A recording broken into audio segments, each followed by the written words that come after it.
વાત ડાયાબિટીસના દર્દીની આજથી 27-28 વર્ષ પહેલાની.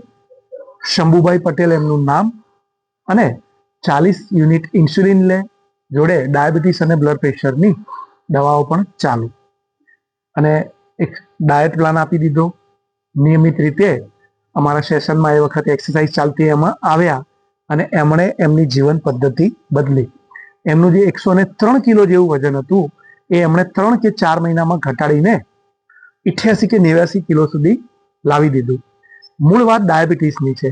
ધીરે ધીરે કરતા કરતા 2 મહિના, 4 મહિના, 6 મહિના ઇન્સ્યુલિનના યુનિટ્સ ઓછા થતા ગયા, અને 1 વર્ષને અંતે એવો સમય આવ્યો કે એમનું જે ઇન્સ્યુલિન હતું એ ટોટલ નીકળી ગયું, અને બાકી રહી ડાયાબિટીસની અને બ્લડ પ્રેશરની એક ગોળીઓ. આ સારવાર શરૂ થયેલી 1998માં, અને 2007માં છેલ્લે જ્યારે એ મળ્યા ત્યારે એમની આટલી જ ગોળી ચાલુ હતી. પણ 98થી લઈ અને 2007 સુધી વજન ઘટ્યા પછી અને ઇન્સ્યુલિન નીકળ્યા પછી દરેક ઉનાળે શંભુભાઈએ કેરી તો ખાધી જ છે, પરંતુ આજે 2025માં પણ એમનો જે એક્સરસાઇઝ કરવાનો નિયમ છે એ નિયમ ચાલુ જ છે, અને જાનકીનંદન સોસાયટી નવાડજમાં આજે પણ એ ત્યાં જ રહે છે. આટલો ડાયાબિટીસ આવ્યો કઈ રીતે? અમદાવાદ શહેરમાં ગામડેથી કોઈ આવે એટલે સ્ટ્રગલ, મહેનત કરવાની, મજૂરી કરવાની, એટલે દરરોજ 50-60 કિલોમીટર સાયકલ ચલાવવાની, એની ઉપર કાચી સોપારી લઈ અને એ વહેંચવાનું કામ.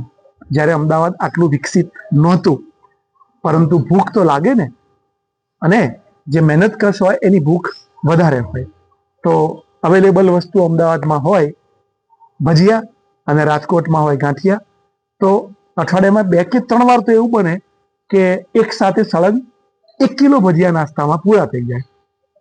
અને દિવસ દરમિયાન એમનું જે કામ હતું એ કામમાં બેઠક પછી પણ ચા વધતી રહે.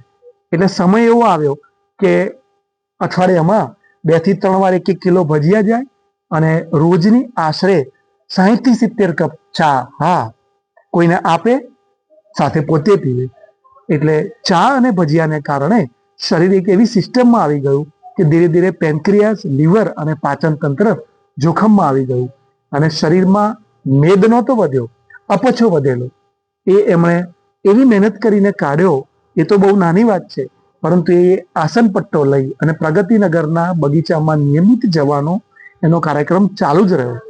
એટલે દોસ્તો બરોબર સમજજો, ચાહે મારી પાસે સારવાર માટે આવો કે બીજા કોઈ પાસે જાઓ, તમને સાજા તો કોઈ પણ કરી દેશે, પાતળા કોઈ પણ કરી દેશે, તમને નો ડાયાબિટીસ ઝોનમાં પણ લાવી દેશે પોતાના ઉપચારથી.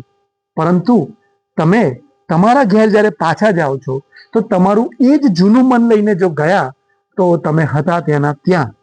શંભુભાઈએ એમનું મન બદલી નાખ્યું. એમણે હાથમાં જે ચા હતી અને ભજીયા હતા એને બાજુમાં મૂકી અને આસન પટ્ટો પકડ્યો, અને અમારી એક્સરસાઇઝ શરૂ કરી ગાર્ડનમાં સવારમાં. ભજીયા બંધ કર્યા ના, હજુ પણ અઠવાડિયામાં 3 વાર ચાલુ છે.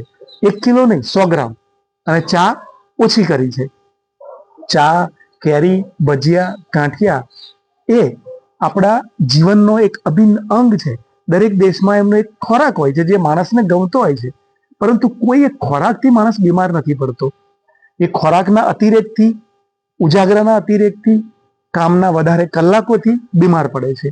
એટલે તમે આરોગ્ય મેળવવા માટે ગમે એટલા ધમપછાડા કરશો, વિડીયોમાંથી વનસ્પતિ ચમત્કારિક શોધશો, કે નવી એક્સરસાઇઝ કે ધ્યાનના રસ્તા શોધશો, તમને સાજા થશો, સાજા રહી નહીં શકો. સાજા રહેવા માટે તમારે શંભુભાઈ બનવું પડશે, અને એ સમજવું પડશે કે આટલું મક્કમ મન લાવવા માટે કરવું શું.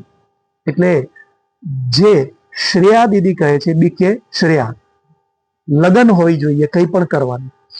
તમારી અંદર જો લગન આવી કે મારે નિયમિત એક્સરસાઇઝ કરવી છે, અને મારે ગળપણ પણ ખાવું છે, અને મારું ઇન્સ્યુલિન ઓછું કરવું છે કે બંધ કરવું છે, તો તમે ગોળીના ટેકે પણ જીવી શકશો. સારું, લાંબુ, નુકસાન વગરનું.